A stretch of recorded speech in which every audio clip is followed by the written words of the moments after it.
Good morning, Mark and Brian. This is great that we have the opportunity to sit down and talk a little bit.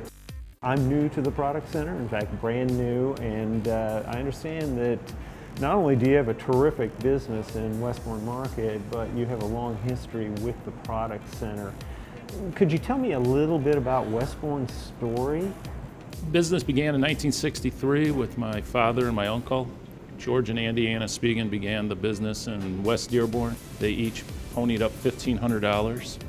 And here we are 53 years later with my brother Jeff, my brother Tony, my son Austin, and then 500 extended family members such as Brian and countless others that just helped this machine run. It's taken some time to get where we are. We love this building. We're in Plymouth, Michigan right now. This is a historic post office built in 1935. There's just so much warmth and character in this building and a great community.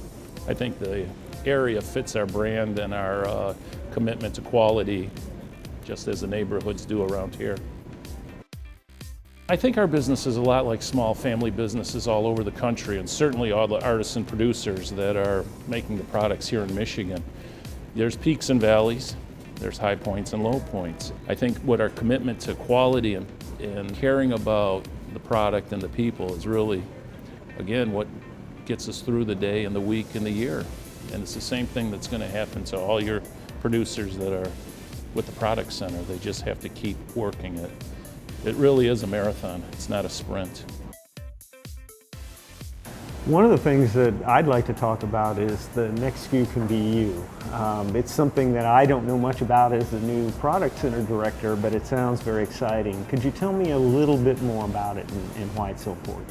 It was a great partnership right out of the gate, but we were trying to take it to another level. And how do we take this conference, this food show, to another level in the relationship with Westbourne Market? And the concept of creating a contest to guarantee products and entrepreneurs in a space in our store.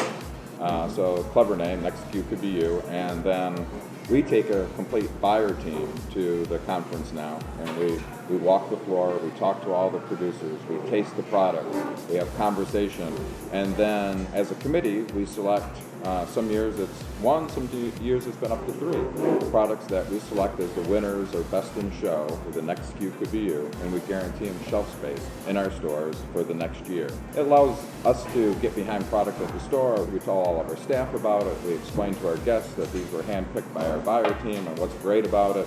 Create some excitement in our retail environment after the show, and we get longevity out of it. I mean, we're talking about them 2 years later.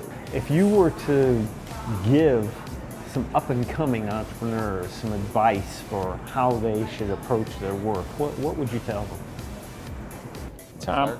Tom, as we mentioned earlier, without question, it's passion and commitment. There's nothing that can measure those two more than anything else. It's a commitment to the time and the effort you have to put behind your product and your brand. A great plan can't override execution. I've seen people that they have a great idea, they have a great recipe, they might really invest in some great packaging, and it is a really great item, but that's where they stop. They don't think about distribution, they don't think about getting it in a store, they don't think about how much do I have to sell to make it profitable. They develop a plan and they get it like 70% of the way there. That last 30% is absolutely critical, and execution is key. I love telling startups and young people, it's not easy, but it's not supposed to be easy. It's supposed to be challenging. But that's where the reward comes at the end of the day. So perseverance, like Brian said, can't be mentioned enough. As the new Product Center Director, obviously it's going to fall to me to help to determine what the future of the Product Center is going to be going forward. Where do you see things going for Westbourne Market? For the next 5 years for Westbourne Market, it's continuing to grow and still focus on innovation. There's still an appetite for potentially additional locations if we find the right property. Again, it's about feeling. If we find the right property, there's still an appetite for growth and additional brick and mortar.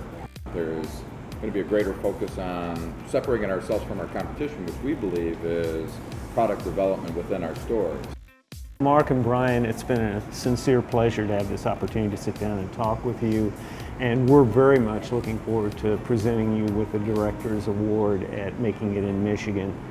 You've been tremendous partners to us over the years, and we look forward to many more years of working with you.